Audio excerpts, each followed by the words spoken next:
This is AA Ranch. My name is Evalds Urtans and I'm in Lithuania, Vilnius. We are starting our tour around the Baltics and other countries. So today I'm here and this is the capital of FinTech in Baltics. You might know this place by NordVPN, by Vinted. And today I'm talking with a very special guest who is expert in AI business. So stay tuned.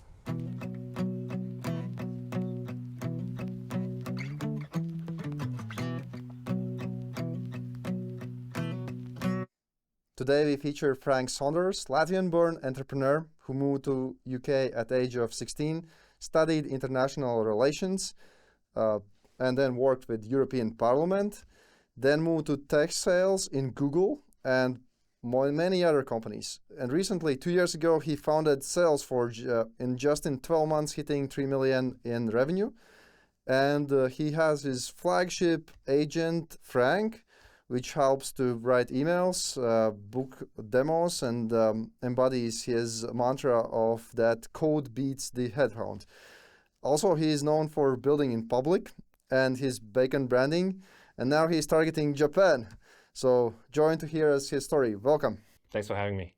You have such a diverse background. When I looked at LinkedIn, like 40-year-olds or even more. So, and you started with international relations and economics, right? And now you are the tech entrepreneur on AI front while balancing all of this with family. So that's definitely challenging. Can you tell a little bit of the story, how you went to UK at just 16 years old and what was the early experiences that shaped the way how you operate? Good question. So I think back in the days, when I was 16, my mom, so I lived in a very small town, city, I'm going to call it a town, called Ventspils. And my mom said, hey, son, do you want to just move abroad? So so I moved when it was 2006. So in 2004, the Baltic states naturally moved into the European, becoming essentially part of the European Union, right? So the opportunity arose to essentially move west, right? And you would typically pick one of the two countries, which would be either the UK or Germany. So these were really the two options on the table. Now, when I've done a bit of research, generally, whether it has to be the UK or Germany, I thought that, the Brits were a bit more fun just to be around than the Germans. Germans are very, serious people. Yeah. So, and they have a specific, you cannot taste. make noise on Sundays. Yes. Sundays are dead in Germany, for example, and Sundays are very vibrant in the UK. People go out and everything happens. Shops are open. In Germany, everything's dead. So even though I speak fluently German and English, the choice was really down to like, where would I be more likely to be successful just journey long term? And I thought UK, straight, after the US, probably I would have better chances there. So yes, I moved to the beachside city called Poole and Bournemouth. There's like two cities next to each other. That's where I lived. And so I just finished my secondary education and then moved on to a couple of universities called University of Southampton and University of Bristol. So yeah. And the international relations studies, you finished that? Obviously, later you changed the direction, but do you still value that? Would you recommend anyone to pay attention to higher education nowadays with the AI and things? So politics and international relations is a bit like sales at scale. It's like one-to-many sales, That's what politicians do, right? And they explain you how do you ultimately manipulate the public to your advantage so that they vote for you, etc. It got a notch more interesting because when I did my master's, I did it in international security.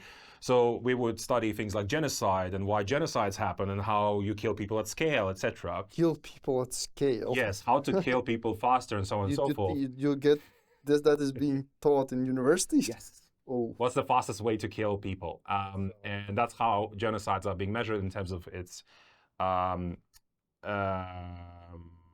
in terms of how the process went on, essentially, how the dictators, were thinking about this stuff. So a lot of the things that they teach you, actually, it's all about scale and manipulating people, etc. And that's pretty much sales, like in the one-to-one setting. So as I moved into tech sales at Google, pretty much the psychological components that they were teaching you at the university and how to do things at scale in politics, you would just apply that in sales into one-to-one setting. And so I would say if you're doing a politics degree, international relations, stuff like that, you typically have a good affinity and correlation of being really great at sales. So typically when I hire salespeople today, and I have hired hundreds and fired hundreds of salespeople in my lifetime, if I see a politics degree, typically there's a good likelihood that this person will be good for sales. Because I know that they teach essentially, sales at scale, and then this is sales in one-to-one setting. So there's a lot of transferable skills, I would argue, actually. But still, so it sounds like contrary to popular direction that you kind of advocate for the education, right? It's not like AI and the tools that we have, we could skip it, right? Good question. So I think back in the days when we didn't have AI, I would still say university was more or less valuable.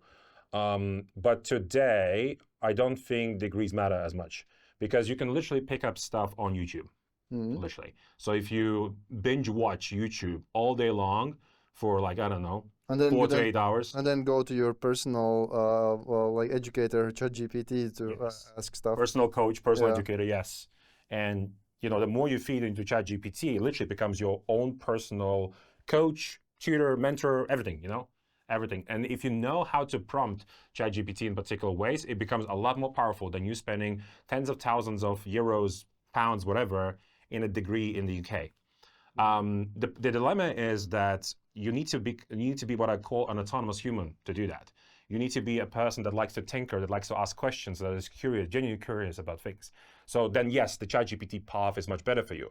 But if you're a person that more is like you need to be babysitted, essentially, a process needs to be applied onto you so that you generate some output out, then I think you still need the humans in place. So it really depends on the individual. I would say most people in the world are not autonomous humans. That's why it doesn't matter at Salesforge in my previous jobs, we would still hire very fast and fire very aggressively people. And that works because the idea is that when you hire really people today, you have hope essentially, right? That they would pan out really well. But really the first 3 months period that they're on a job essentially, what happens is it's like a test drive, just like you do a test drive with Tesla. Filter, but then to challenge this, like there's another approach which I tend to use actually, maybe because I'm from academia as well, like then in the business for the last 10 years. So that you could either filter, like you say, right, fast, quickly, right? Another way you could spot the talent and grow it, basically, to teach them to achieve the best of what they could be, right? Like, do you have any of that as well in your kind of way how you operate? Yeah. So so when we hire a person for the job, they didn't have to have necessarily the experience in the past. We try and do what we call project the outcome, let's say over the next 3, 6, 9, 12 months, right? And there have to be some sort of signals initially why we are hiring that person. And then you realize these signals as you're progressing essentially within the probation period. What actually, the way that we run, unlike 99% of companies out there, is that by default, when you join, for example, Salesforge, by default, you will be terminated in 3 months. Oh, that's actually easier way to work if you have terminated agreements, right? And then you reevaluate and do the next step. Yeah, so what we do is we build essentially a business case. So essentially, up until 50 employees in the business, my argument is that you should not have any management layers. So we don't have any management layers. So there's literally 3 co-founders and 40 employees right now. But did you say 40? Right now it's 40 already, yes. And by default, you want to be building a business case for every single person while they're the core team, about sort of roughly 50 employees. And if you cannot build a business case, so essentially if one of the 3, 4 people that we have in the leadership team disagrees, or essentially vetoes, that's it, the person's out. So that's how we roll right now. So there has to be an agreement that this person essentially passes probation, so we're really strict on that. Okay, so but we actually jumped in quite deep into Salesforge already, but I want to go back there. But so just step back to the your previous experiences. So about the education. So were you in person in any of these in-seed activities, or is it remotely? No, it was remote. I mean, there's an option to fly in actually. Yeah, I know. So that you can fly into the campus and do some of the modules in person. But by then, which was 2016, 17, online education and doing everything online was totally fine.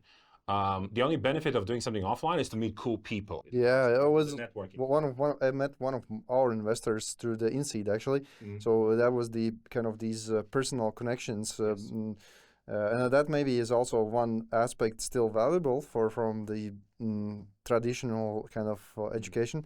Still, you may make some connections maybe for the whole life. But then you also this interesting chapter of European Parliament. Can you share something of that? Like, is it as bad as they say about the bureaucracy and like you just like piles of paper and the way how it operates? So naturally, when you do a degree in politics, in theory could go into politics, right? So, or one of the international organizations. So I thought to myself, hey, once I do my master's in international security, I want to probably work in NATO, European Commission, etc., and do good, for the society, right? So why wouldn't you? But the dilemma is that if you have good intentions generally, and what happens is when you go into the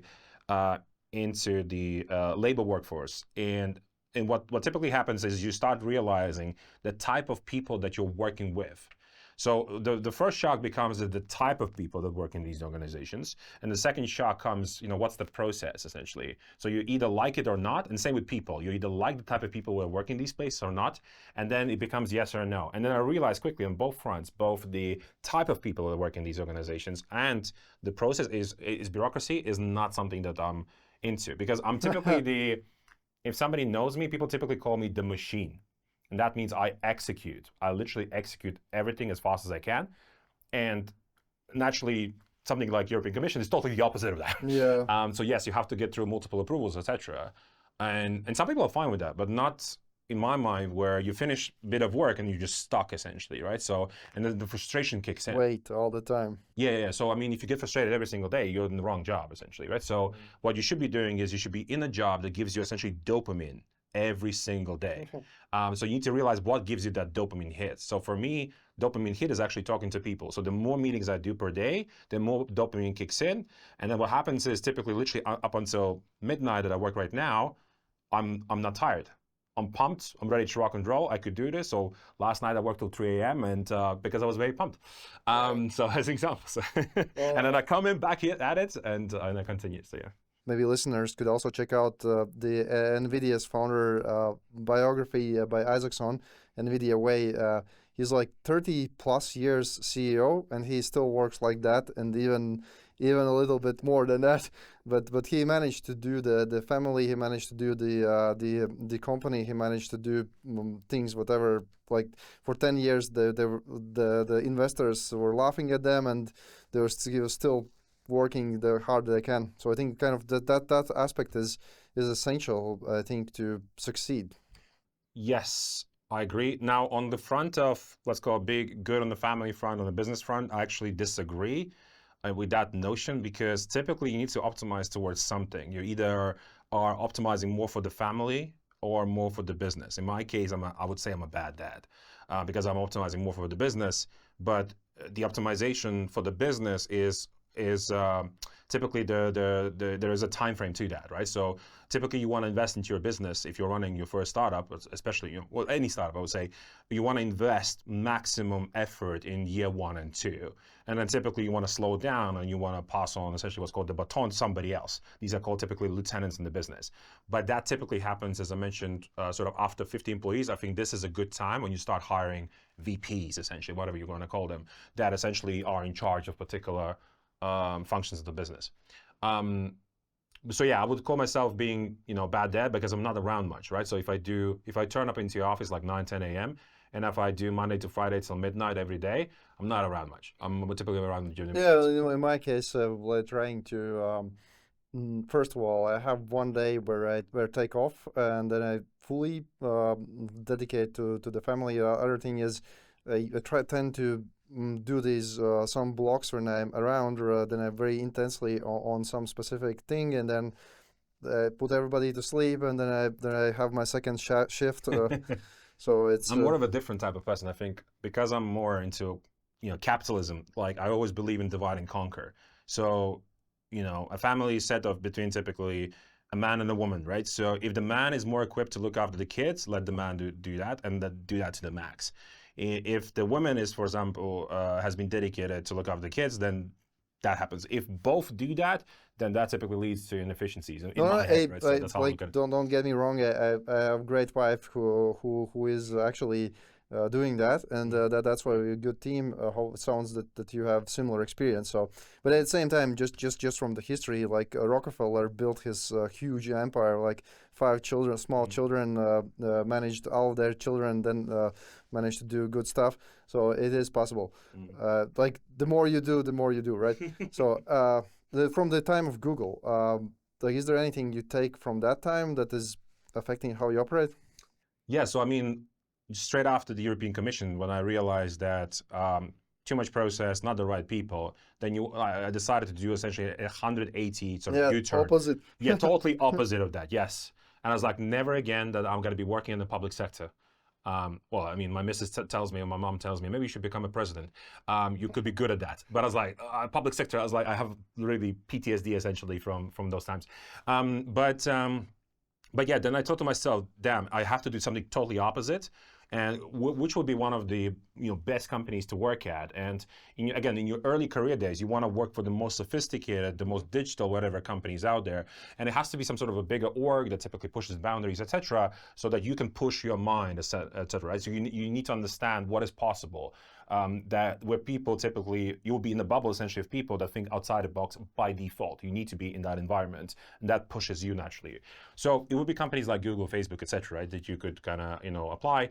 And yeah, back then Google headhunted me for the role, for the team. So I used to work for the Google Baltics team, and I used to essentially, what do you do at Google? Optimize ads and make sure advertisers spend more money, etc. Right? So all the good stuff.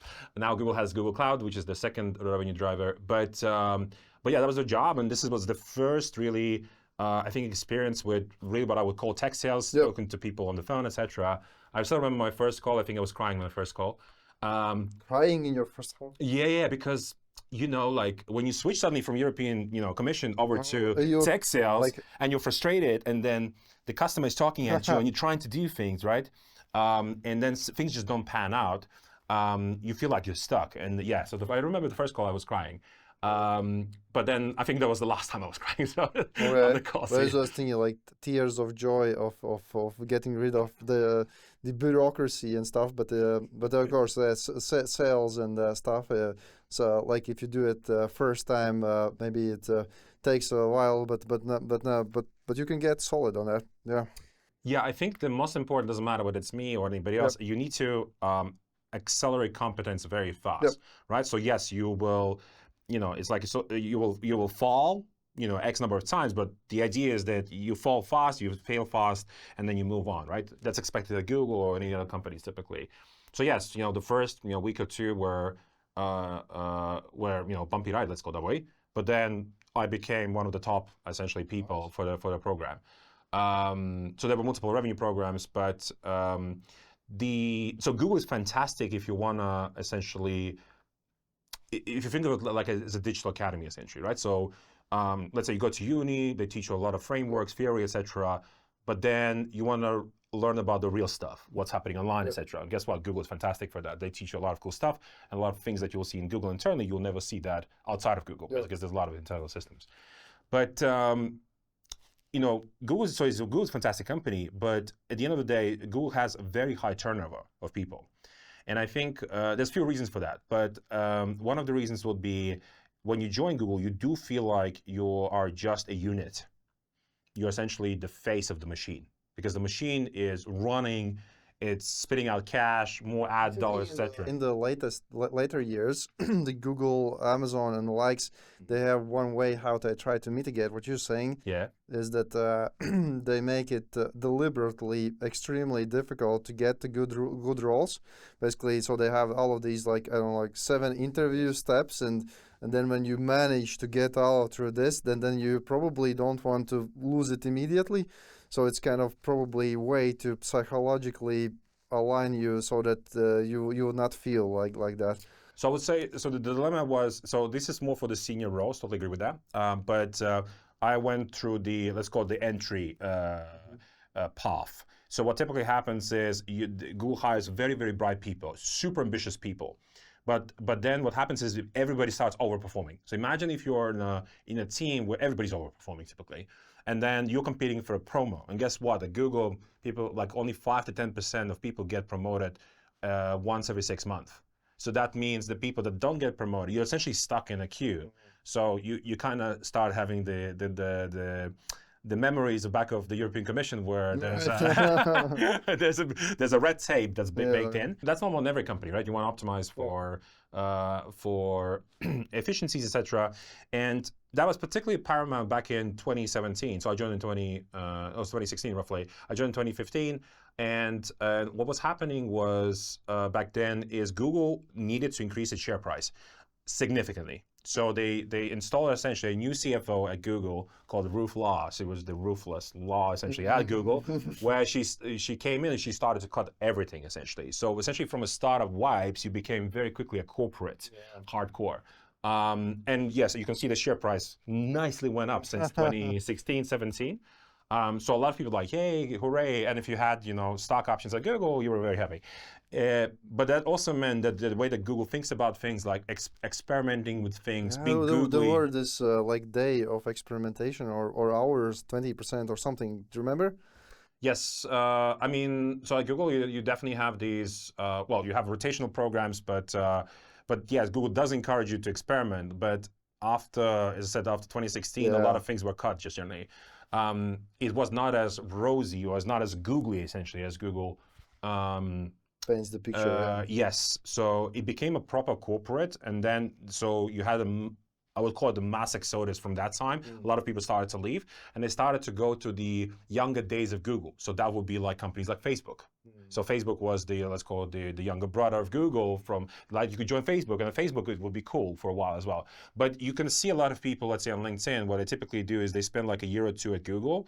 They hit the ceiling essentially in some of their ambition, and they move on to Facebook. They may hit the ceiling again, and they move on again.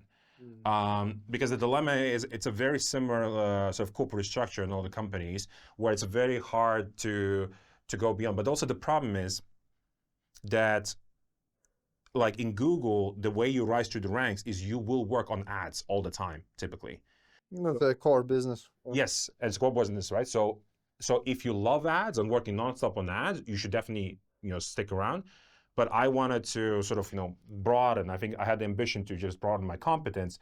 And if it was all about ads, Google runs ads in a very particular way. You would not necessarily broaden your expertise. Well, this will be interesting how it will pan out in the age of AI with no AdWords and the content-based like how you call it, like the LLMs, so some of these providers are already starting to do that. I remember about a year ago or so, U.com, which also was one of they already had that you can pay for promotion in the content, in the context, so that you ask some like, which is the best restaurant around here, and somebody paid something, and this restaurant is so good and stuff, and you get the point, right? Yes. So, but then, okay, let's move to the bacon, right? The Salesforge, right? I read that you established a company in Estonia. Correct. Yes. And you read also you had the article even in the Estonian government about e-citizen of Estonia. So, what's the reasoning behind that? So back in the days when we were about to incorporate, we were sort of forced to incorporate because we already had customers without actually having an official company. We're collecting payments before we had a proper entity. It was like, guys, it's time to incorporate. We have customers lining up, etc. So we had three choices essentially: Delaware, UK, because I also became a British citizen by then, and then somewhere in Baltics. And if you look at there's multiple things that we sort of look at. What makes a decision? So on one hand, it has to be fully in English. There cannot be any exceptions. So there's in one document in a native language, let's say in Latvian, Lithuanian, etc. That's it. You're out. Because assume that every employee in our company only speaks English. They don't speak any other lingo. So Estonia pretty much ranks there together with UK and US pretty well. You have still dilemma in countries like Latvia, Lithuania. But in Estonia, you can handle all the paperwork in English, yeah? Yes, all of it, 100%. Yes. So that's on one hand. Then everything is online by default. Literally, I had never had to turn up to Estonia. You would have to do that you have to do that maybe sometimes in the UK, but the dilemma is so the one thing is like, so English online tax regime, naturally how you're being taxed, etc. Estonia has one of the most favorite, I would say, tax treatments. And the other was I would say, how intense is it from a sort of investment standpoint? So how many investors you have there versus UK versus etc. How easy it is to raise money? What are the disadvantages of being based in Estonia, etc. And we wanted to make sure that at least this is a Baltic story. So we You want it to be a Baltic story, yeah? yes, instead of being incorporated in the UK. So we thought, damn, the CEO is Latvian, my two co-founders are Lithuanians, and then we're incorporated in Estonia. It's a proper what's called Baltic sandwich, essentially, what the investors call us. Yeah, we may flip later on to the US depending on our next funding round, but we definitely want to kick off in the region because we also thought that there will be other advantages, but yeah, so because ultimately if you incorporate in Baltics, you're essentially a bigger fish in the pond rather than in the UK or US where I would be, even at these revenue levels that we currently have right now, I'll be a small fish there. Right, so we thought about there's like multiple things that you kind of evaluate, but yeah, so we stick with Estonia. But now you're in Lithuania. Now Lithuania, yes. So what happened naturally there is so over 10 years ago I met my wife. She's Lithuanian, back in the UK. So during my studies, when I was studying back in Southampton, I met her. And I proposed to her on day 6, and the rest is sort of history. But then essentially what happened was that the last location was London, where we lived. So I used to work for a company called BlackRow. That's where my expertise comes on AI. They do machine learning in real time. They can predict real-time intent, whether the user is likely to buy or not, and what's the probability of that. What was their use case? Like, okay, it sounds really interesting. Like is it also corporate, some kind of, or what is it? So imagine you're on any site that has a booking engine, essentially. It could be a travel site, it could be DTC brands, etc. And naturally, you're acquiring customers. And when a customer lands on the page load, based on 400 non-PII signals about that user, you can make a prediction on their likelihood to convert in real time. So when you have the real-time intent of the user, then A, you could, for example, change the UX of the whole site, or B, you could push this data, let's say, into GA or Google Ads, and then do bidding based on real-time intent of the user rather than rules-based segmentation, like, for example, all users on the cart page. You can predict intent on all pages of your site. And if you have thousands and thousands of pages, the intent is not just on the cart page. The intent is, across the site, right? So you want to figure out which users are likely to buy, and then you want to essentially aggressively acquire them. And if the intent is sort of mid-level, you want to push them down the funnel, right? So. But how accurate it is, like to be successful enough, like it's like just enough, about 51%, and then it's good enough, or. I mean, you have to think about the Pareto principle. So essentially, about 80% of the revenue lies within 20% of the user base, and you just wish that you would know who are these users in real time on your site, so that you can optimize everything around the people that are likely to spend money with you, as I said, from UX, average order value, margins. Just give some concrete examples. What kind of things you would change in UX, like just the copyright or something else as well? So I'll give you an example. So let's say if we predict that the score is 9 and 10, so you're very, very likely to buy. That means you will eliminate everything in the conversion path to ensure that the user buys. Oh.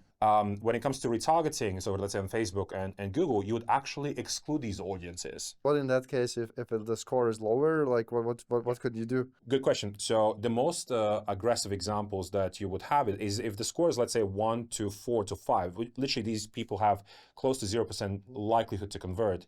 So if you have users coming into the site and they're unlikely to buy, then actually the smartest thing you can do is show your competitors on the site. That's exactly what we used to do. Oh, these are really cool. So did you bring any of those strategies in what you do now? Yes. So we do talk to competitors. So essentially, I always say that the smartest CEOs that I know in my lifetime are the ones that did figure out how you actually talk to your competitors directly and figure out how can you make money together. I'll give you a very simple example where Google pays Apple, I don't know how many billions of dollars, to ensure that Google Chrome is the default search engine in Apple. as an example, right? So, but they both compete. And so similar thing with me is that currently I have over 20 Slack channels with my competitors where we power them in multiple different ways, either in a white label fashion, etc. So that essentially there's a triple win. I'm always thinking about the triple win. If the end user is winning and my competitor is winning and I'm winning, happy days, right? Yeah. Because the alternative path is you can go up against them aggressively and increase your CAC. So CAC meaning cost of customer acquisition. Or we can play nicely, with each other, where I power you, I'll leave you alone, as long as you pay me money, right? So, and happy days, right? So I always believe that there are ways of always working together. You can figure out opportunities. And I think as I said, the smartest CEOs are the ones that engage, and the people that are afraid, they're the ones losing out. So, Okay, but then you already started a lot about Salesforge, but like just explain maybe some people who are not fully familiar what it is. What is the? I see that you have multiple components of it. How it works? Good question. So Salesforge essentially has been born out of my own experience as a VP sales. So when I used to lead my previous gig, I brought a sales team of 50 people, a very big team. Back in the days, it was growth at all costs. So meaning we had to aggressively acquire net new dollars. So in terms of pipeline and actual revenue later on. But the main, I would say, lever to attainment, so making sure you're hitting the target, was more headcount, essentially more bodies. And this is a typical also VC talk track. Let's just hire more people and the revenue will come.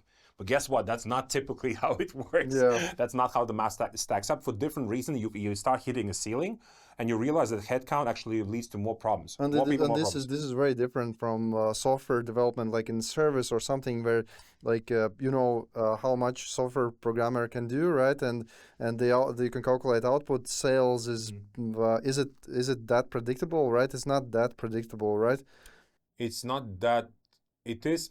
I would say it's predictable In some path. a sense of what you say about headcount. So adding more people to sales team is not the right answer, right? It's not the right answer. No. So where the world is moving today is you will see essentially leaner and meaner teams, and we are seeing that aggressively in the US, specifically in the Bay Area, where essentially there's also a chart actually on the internet where it shows how many employees does it require to generate $1 million, and it just keeps on reducing. And so there's a lot of evidence on the internet that you can essentially generate far superior revenue levels with lower and lower headcount. So we're going to see the acceleration of that in Europe and the rest of the world. But what I'm seeing, in practical terms, is that humans will work more and more aggressively with AI agents. You have like optimized headcount, but then using your forges, your clients can also have something like that, right? Yeah, so the forges that we use, so we have multiple products. I'm going to explain those in a bit, but all these products that we've built, on top of that sits the agent essentially that we're building. So when we build a new forge, it solves a specific pain for a customer. Agent Frank? Yes. So Agent Frank is the fully autonomous agent. It's one of the best AIs. Do you help sometimes Agent Frank from the backside? Or No. Sometimes when we predict the churn, we're like, maybe we should apply a few humans here just to pump up those numbers. I've heard actually there was some prophilic legal case in America where it's Builder AI. I think. Yes. when you promote something fully AI and it's not what you promote, in some states you could actually get fined. And there were these companies that generated huge penalties that they promised that this is AI and there were human in the loop. It was across many states, and then they just went bankrupt immediately. No, we don't do that. Like, it's on purpose because we want to make sure the tech works. It's very hard, actually, very challenging to make the tech work because it's not just about AI. There's multiple, like thousands of components to it. It's like a puzzle that you need to solve, and it's a very hard puzzle. But it is solvable. So what Agent Frank does? So what Agent Frank does, which is based on all the four forges, is. So imagine you're a typical business owner, right? And what happens is you're B2B, you're not B2C. So we only service B2B companies. And so you're typically looking to generate meetings for your business, unless you're a full-on PLG company. PLG meaning product-led growth, where you don't do meetings. You simply expect users to sign up and buy a product and become rich. But that typically doesn't happen. So many companies actually do need to book meetings with their potential customers. Doesn't matter where they are in the world, whether they're in Europe, Baltics, US, etc. And guess what? This is where you hire a bunch of salespeople, typically SDRs, to do that legwork. So typically that happens across email, social channels like LinkedIn, and you will do a lot of cold calling. Now, most of that work is repetitive. And if something is repetitive, like sales, finance, etc., all of that work is prone to be full-on automated by AI agents. So that's exactly why. Well, this is like just for lead generation. Well, yes. So the way that it works is, you would log into Salesforge where the agent essentially lives. Now you can onboard your whole sales team, and then you can also spin up the agent. So this is where we're building an environment where a sales team can work together with the AI agents, literally in one space. But the way that the agent works right now is you set up essentially your value proposition. What is it that you're selling? Whether you have a product or a service? What pain are you solving? Who is the ideal customer that you're looking to target with this? Then what we do is we source the leads across a multitude of what's called lead databases in the world to find as many leads as possible against your ideal customer profile criteria. And then we would engage in the language of your choice, whether that's English, German, French, etc., with that prospect by crafting a unique email. So when I mean unique, it actually is uniquely generated for that person. So the uniqueness comes from what is it that... Can you give any example, practical example, how this agent Frank would target me, for example? So the basis is like, let's say we would select the product Agent Frank. So I would sell the agent to you.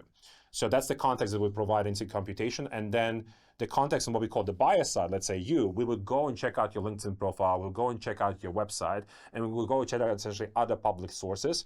And then we would try and find essentially what is the most relevant thing about you versus the agent, so that we could match and compute on base of that. So let's say something like, hey, I don't know, because every computation is unique, right? So it's hard to predict actually what we would say, because a lot of that. But what typically also is the first ask you have, like, is it just like getting response, right? Or yeah, so typically we're optimizing for direct response, just like in ads. You would expect the next conversion in the funnel to happen, which is actually booking a meeting. But you can also set up other things. So for example, meeting is the typical thing that customers want. Customers come to us and say, sure, Frank, I need meetings. I need 10 meetings a month. But you cannot just send a Calendly link, and you need to somehow start engagement, right? Yeah, so this comes by naturally driving a copy that's highly relevant, trying to address the potential pain that we're assuming we have about you, right? So if you're on B2B, we would assume that you have let's say... I will give you an example. Like, we actually have these contact center solutions. So like, it's already like a couple of years that so we're working with, let's say, non-bank financial institutions like insurance, debt collection, credit. And I know some of these and how would this look like, for example, if I want to outreach, generate some meetings, as you say. So what would happen in the section around what is it that you're selling, essentially, you would outline who is it that you're targeting. So you outline essentially who's your ideal customer profile, right? So we have essentially data on what is your target audience, right? So, and then based on that target audience, we would then go and query the databases to try and find in that particular region the titles, and the individuals that we assuming are your potential target audience. And then we just pull that from the databases. And then these are the individuals where we would just search for the email address, the LinkedIn profile. So we do that all programmatically. And then we would use that public information that we have about these companies and these people. So we're actually targeting on the contact level, so on a personal level. Because let's say you're the CEO. Right from my LinkedIn, yeah? Yes, as an example. So not just your LinkedIn, but also the website, because sometimes there's a lot more context on the website and a lot more rich data. So you connect with email, with LinkedIn, yeah, with some other sources, the system, or? So we would check public sources. So the thing is that for about 90% of individuals, 90% plus, only 2 sources matter, which is the website and LinkedIn. The rest of the sources applies for about 10%. So the rest of the sources could be like, you were on the podcast, or you're in the newspaper, etc. But majority of people in the world are not mentioned typically in podcasts, newspapers, etc. So yes, those sources are something that we can check, but the dilemma is it rarely applies and makes a difference. What makes a difference is where is your professional information available on which databases? And that is typically LinkedIn, and that is typically your website. But within LinkedIn, what also happens is, apart from kind of scanning your profile and trying to address you, let's say as the CEO of a company, trying to predict what your pain potentially is, looking at your growth rates, but also checking what is it that you post about on LinkedIn. So what the AI agent can do, it can latch on the post if the post is relevant. You're doing the comments as well, or? No. So it only does email outreach for now. Email, not even LinkedIn messages. Not yet. So on LinkedIn, we're going to start. LinkedIn is fantastic, by the way, to increase your pipeline by at least 20, 30%. So the way that it works on LinkedIn is you will essentially connect your whole team to the agent. So it's coming out actually in about a couple months. So imagine you have 5 employees in your company and you spin up the agent within Salesforge. And naturally, we don't do fake profiles. We don't endorse any form of fakeness.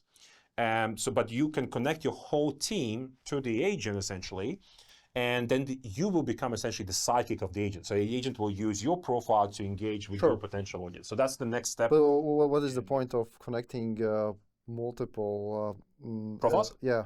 The problem with today with the outreach, doesn't matter whether it's across calling, email, or LinkedIn, is that you typically are not blocked, but you typically will see the problem around how many people you can reach out to. So for example, on LinkedIn, if you're using your profile today, you can reach out to a maximum of 100 people to actually connect with it. That's per week. Week? Yes. I never tested to that limit. Yeah, so imagine you connect to 100 people and you're stuck. What happens if you write more? It just says, sorry, but you reached your connect limit for the week. Even if you pay for the premium? Yeah, a lot of people think that if you pay for the premium, you get more, but actually it's not the case. It unlocks a lot of other things where you can just message people and stuff like that, but really what you want to do is organically connect. So imagine if you are blocked with about 100 connect requests per week.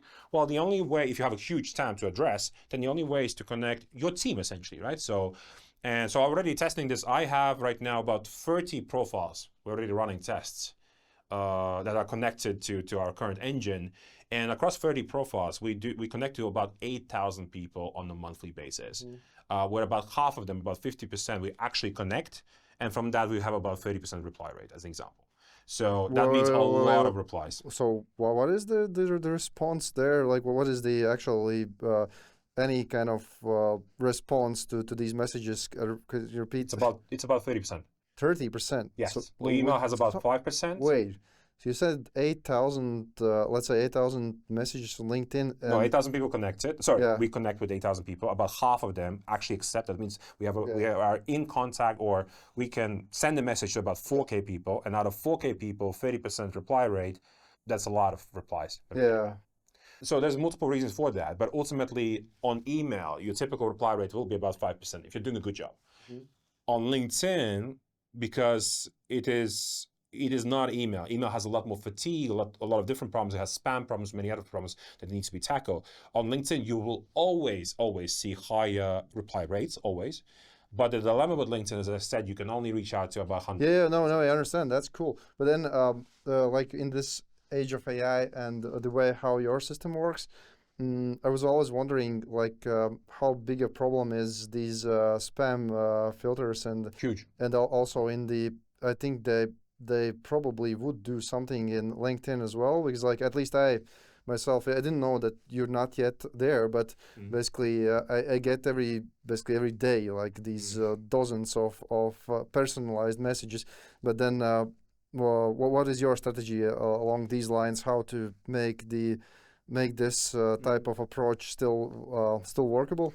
So I would say the message that you get templates, and so no, but I actually got also quite personalized. Like for example, what you just mentioned about the posts.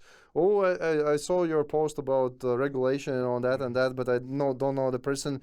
It seems quite likely that this is I don't know, like server type of sales, whatever.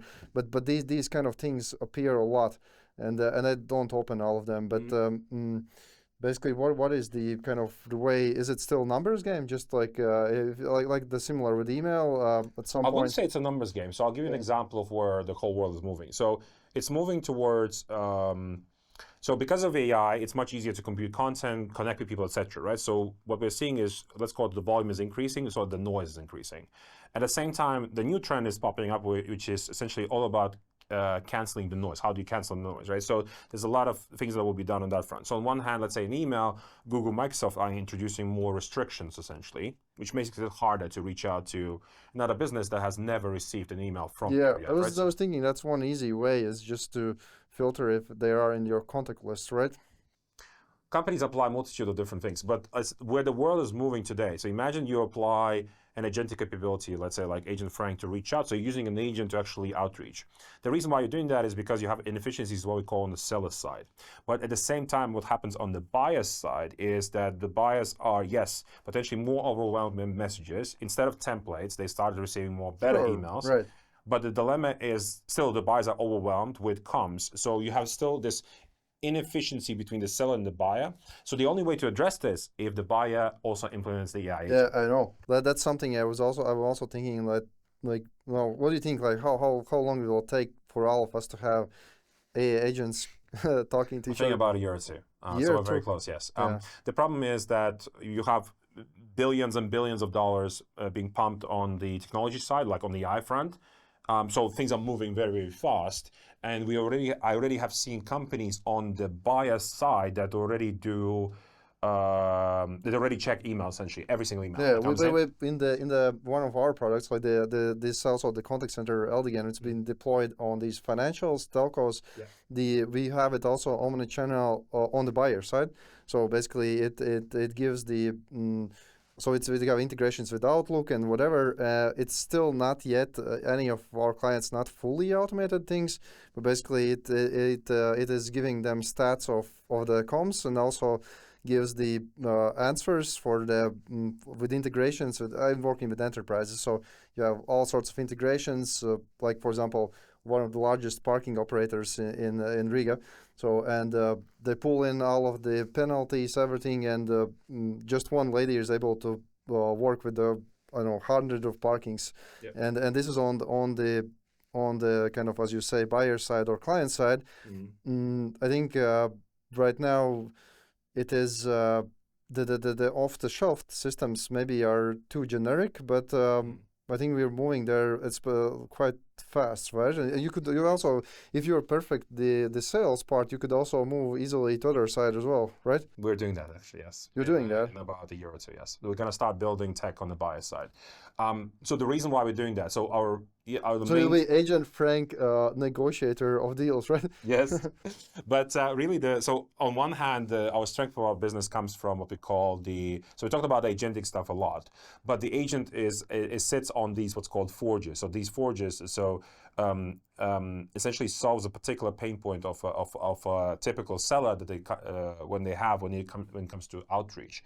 So you can assemble these forges. Think of it like Lego. You only buy what you need. Everything's sort of consumption or usage based. You don't pay per seats, nothing like that.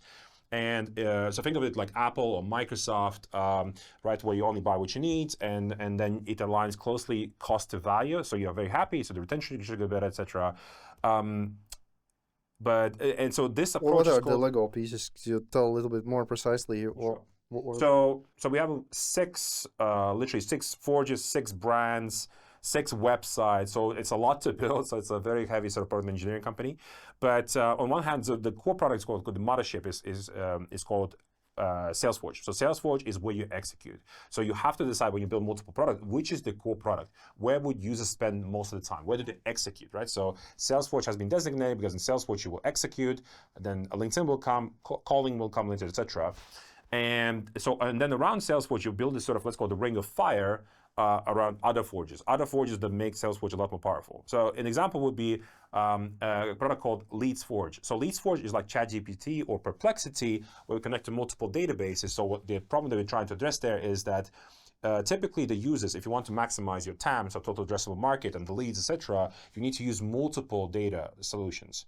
So we're aggregating essentially. We're sitting on top of that. We're aggregating, connecting by multiple APIs. And how it's different than if I would open, let's say, 4 tabs, do the deep research on ChatGPT or on X, on Perplexity? Well, they don't have access to these databases. So you're unable to do that with the current. So you buy quality data, yeah?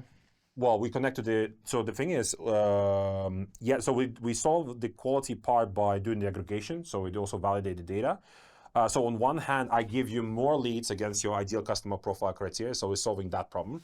And then the second problem that we solve, because we buy at scale from data vendors, we're able to essentially sell you on the data at a much lower cost per unit. So we're essentially pressuring the data vendors to drop their prices because we buy at scale, and we're passing the cost savings to the user. And that's really the model. So nobody's doing that today. Just to hopefully add more value to what you do, like your data vendors are these are they aggregators themselves, like Zoom Info, Apollo, Rocketreach, So, yeah, these sort of companies, yeah, exactly. Or you have something more, the way more sophisticated. No, ultimately we pull data from all of them. So imagine like we have plenty of companies connect. So we connect on a quarterly basis at least 10 more vendors for different use cases. So what are these use cases, for example, that would be very interesting for you? So for example, this month, we're just releasing a use case called company followers. So I can give you a list of people that are following that particular company, which is typically your competitor, adjacent companies, etc. That is very powerful. And then the other one would be, let's say, lookalike. So let's say you you have 10 top customers right now in your CRM, and I can help you find another 10 customers that, 10 prospects that look like this particular customer. So all of these sort of various use cases, so is something that we aggregate because, let's say, only one data provider out of 10 provides this use case. So when you do aggregation, you're pulling the best capabilities from all those softwares. So the idea with this is that for a typical business owner, intern, etc., you just go in, get the best data you can with the highest quality and the cheapest possible price. That what drives the demand. So naturally, the agent is using that data set, right? So this is an example of we build this software to solve the data problem that exists. I get it. I think that's the right way. Do you have any good stories also from enterprise sales, not only to like transactional type of sales, where you have long sales cycles, or at least you help to start the engagement in those any of that? So as a business, our job, like where do we sit? We sit at the top of the funnel, essentially, where we have typically cold prospects and we get you to the meeting, right? We do that very, very well in the SMB segment, and we're moving to mid-market. And in the so your ideal is actually like a small medium, right? Well, now, yes. But the funniest thing is that we typically see that customers with the lowest headcount pay us the most. So we actually, on one hand, yes, you could say enterprises should typically pay a lot of money, but because what we do is we help you generate more meetings and more pipeline with the least headcount possible. A lot of the companies that come to us, they're very smart and they have very low headcount, and they know how to essentially scale what's called a software rather than headcount, right? So to get to the output that they're looking to get. So on one hand, you could say enterprises are great, but so we have Fortune 500 companies as well, but we don't actually generate that much revenue from them. Because the consumption of the actual software, because we're based on consumption or usage, comes from companies where they have very low sales headcount, and then they're passing off the CAC, so the cost of acquisition, the consumption, the usage of what typically is done in sales, like the repetitive tasks or what's called jobs to be done, from humans over to the agents, right, or to the software. So we're seeing a lot of that right now in the space. Do you see some particular verticals or segments that benefit the most from this approach? Yes, I would say companies that are, so I'm going to explain where AI agents work and where they don't work as an example. Because it's not like a bulletproof solution. Sorry, it's not called what's called the silver bullet. So AI agents are very good typically for what we're seeing that AI native company. So if you're an AI native company, you're all about AI, etc. We see that actually it is a very good fit. And AI native companies get what we do and they implement very fast and they see results. So very good fit when you're selling an AI solution, then other AI companies actually buy it. It kind of makes sense. There's a bit of that affinity there and understanding kind of mindset there. The other companies that do really well are what's called the boring companies. So essentially, I'll give you an example. So we have a B2B business, and this business, very small company, sells towels to hotels. But the towels, right? But then the guy who sets up the pipelines should be quite technically advanced, right? So all he needs is reaching out to hotels and sell them towels. That's all. You're saying that Agent Frank and the system is that easy to work with without, like, Yes. well, you know, like NA10, make, you need... How can I explain that? So, yeah. so Agent Franken is off-the-shelf solution. So yes, the idea of any off-the-shelf solution is you sort of plug and play, right? So where you can see value typically within weeks, and yes, Agent Frank is relatively easy to use. Now, there's a bit of a caveat there. The problem with any form of agentic solution is that 99% of companies have never used any form of AI agents in their lifetime. Yeah. It's a bit like the internet moment, right? People are like, AI agents, so cool. Not sure how it works because nobody has ever played around with it. Not even talking about NA10 or something like that. So what happens is the problem is the human. So we need to onboard the human. So we get account managers essentially that assist the business. We onboard them, and then typically, like after 2-3 weeks, once they get used to the agent, they're happy to kind of proceed. So yes, agent is an off-the-shelf solution. Yes, it is very easy to operate. Now the dilemma with the off-the-shelf solution, it doesn't cover any custom cases, right? So then this is where the you want to build any custom cases, like we do that as well, by the way, on NA10. So we also run agents on NA10 for our own business. Now, the dilemma in our case is that some of our customers believe that we do that. I was like, sorry, the agent doesn't do that.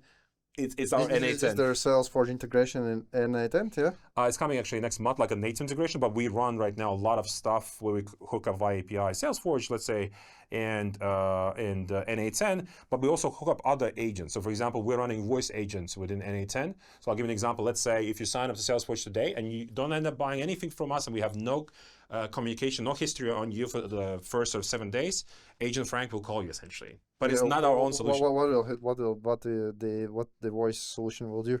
So we did voice cloning, so it sounds like me essentially. Imagine it'll Sure, call up, but it'll say like, hey, this is Frank calling up from Salesforge. I've seen that you signed up a week ago, and we'll ask, how was your experience?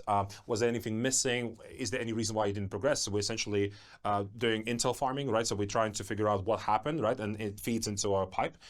So we do many things like that, and then we're actually trying to book you into a meeting actually to try and convert you. So this is kind of to stop the leaky bucket, right? If the product didn't perform or I did something wrong, it doesn't matter who did something wrong, but we want to make sure that we have agentic systems that kills the leaky bucket in the funnel. So that's an example of where you can apply the agent. Now, you don't always have to apply agent for everything. So I'll give you an example on where it makes sense to apply humans, for example. So if you go on today on our website, salesforge.ai, because we're believers in what we call the blend. So humans and AI agents means actually better results than one or the other.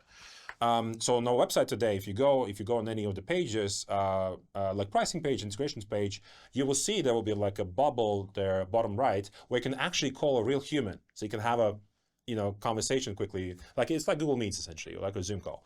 And the reason why we're doing that rather than the AI agent is because in our segment, intrinsically, people want to talk to people. So at the mid funnel or the bottom funnel of sales, you want to put bodies essentially in front of your prospects.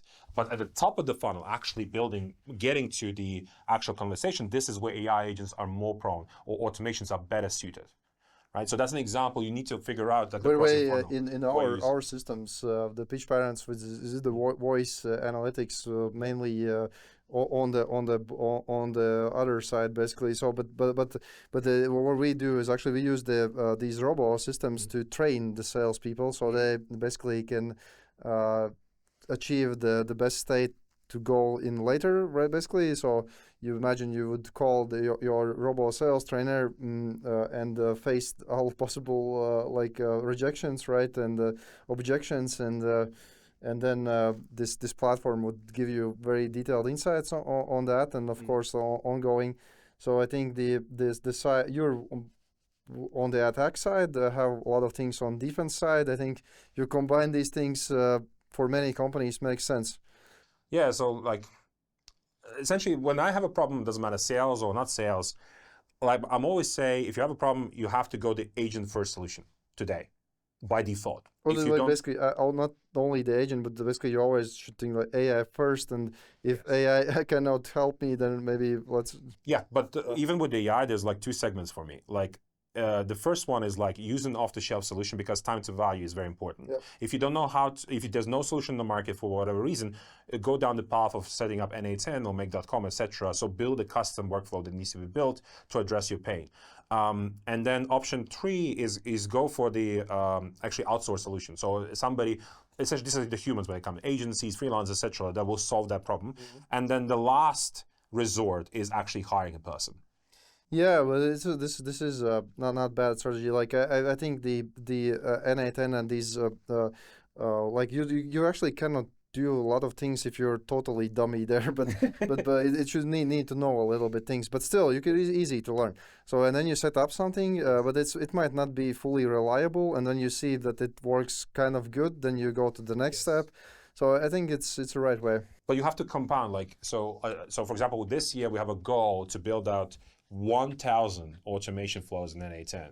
So every week we're compounding the efficiency. For your own operations. Just for our own operations, yes. 1,000, it's a lot. It's a lot, I know. How many of them? How many you already have?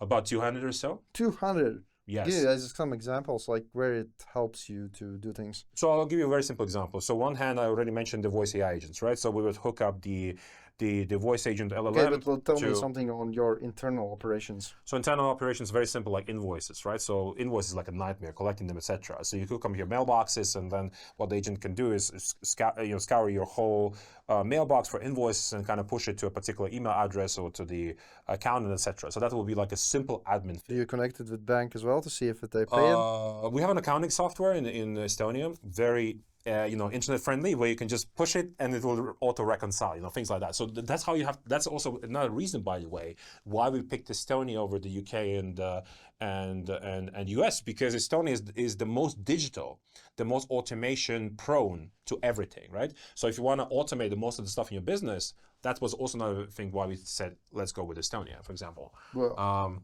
yeah. So I think like this has been like. So many things to unpack. I had like my notes, like I went through, I don't know, like 10% of it. So like we will probably need to talk more some other time. But towards the end, let's do some more short, fun questions. Hopefully they're fun. I don't know. Steak or bacon? Bacon, definitely bacon. Coffee or ChatGPT? Coffee. You have worked in the Baltic states, UK, Germany, other places. Where is the best food? Best food would be in China. What's the coolest perk for e-residency in Estonia? Did you try anything? I mean, the most important perk is you can actually set up a business from anywhere in the world. That is the number one perk. You mentioned somewhere that your work is also your hobby. What is the second hobby after the work? I would say it's playing video games. I play video games. I'm a hardcore video gamer. Which game do you like? I think the most hours I clocked in was in Dota 2, one of the top players in Dota 2 out there. What do you prefer, bootstrapping or big check from VC? If you have to choose one, then it would be a big check from VC. Reason being is that we are a team that goes big or goes home. When you're a team that wants to go big or go home, you want to raise as much money as you need to become big, because the bootstrap path is too slow. So the problem is, there's nothing wrong with one of the path, but if you want to accelerate and if you want to apply VC pressure onto your business, so you can tell all your employees, hey, listen, VCs are bringing down our necks. It's a nice way to kind of capitalize on that as well. But like ultimately, you always need pressure, and creating the VC pressure actually is very good for the business. What's the most important lesson that bacon can teach us about sales? So bacon is all about bringing home the bacon, and you want to make sure you're bringing home the bacon every month, right? So that's where the saying is coming from. It's like in Europe, bringing home, there's a saying, bringing home the bread. We're bringing home the bacon every month. So the most important, takeaway here is that you want to bring home the bacon every month. So from a business standpoint, it's not just the sales team that brings home the bacon every month, but also your engineers. Because my engineers, they have targets every month, just like salespeople. So they also bring home the bacon, not through talking to customers, but actually shipping good code. So bringing home the bacon, always think about monthly milestones, because your business has to move and you need a written. And I found that the best written, monthly milestones kind of makes sense, because you can align all business sort of units into a monthly sort of time frame, if that makes sense. What's the most funny mistake Agent Frank has made? I think it was something to do with a song, I remember. And so essentially there was like a little, so the email itself was a song, rather than a typical email. And I'm not sure where the agent got it, but essentially that was an example of hallucination, essentially. And that's exactly why you put these railguards in place. So it follows, because you cannot, kind of tarnish the brand of, of your customer. That's why you put the railguards in place. Is Agent Frank your evil twin? Yes. So, I mean, Agent Frank naturally came from, essentially dumping all my know-how into an AI agent, right? So, because ultimately what I'm trying to do is replace myself. So I used to do, build a lot of pipeline, just putting that into Agent Frank. But actually, Agent Frank, if you look at Agent Frank, it looks like an American Cuban. So American Cuban, because it is a big dark. So my CTO, he's half Cuban, half Lithuanian. And then I am the Latvian, right? So if you blend us two, his face and my face, that's what Agent Frank is. It's been great. We couldn't cover all of the topics, but hopefully some of them are valuable to listeners. And where people can find you? Well, typically on LinkedIn, Frank Sondors, the guy with the bacon emoji, bringing home the bacon. Otherwise, you can go to our website, salesforge.ai, check out all the forges. If you want to check out the agent, go to agentfrank.ai, and you can literally get a unique email from the agent crafted to you, so you can see what AI can do. So let us know if you're impressed or not. Yeah, sounds great. Sounds great. Thanks for joining this episode. I think it was quite insightful. Leave a like, comment. See you in the next one.